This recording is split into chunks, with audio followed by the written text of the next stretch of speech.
Bizim quru sərhədlərimiz hələ də bağlıdır.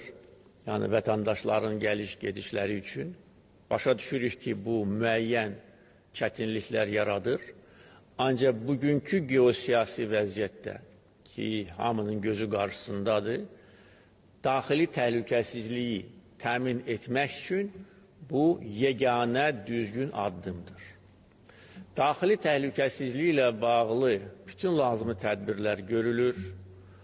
Təhdidlər də var, real və potensial. O təhdidlərin aradan qaldırılması üçün müvafiq qurumlar fəal işləyirlər.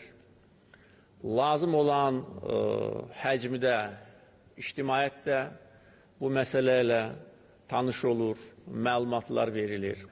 Ancaq bu sahə çox həssas olduğu üçün hesab edirəm ki, Azərbaycan vətəndaşları başa düşürlər ki, çox şey bu barədə danışmaq yersiz olar və zərərli olar.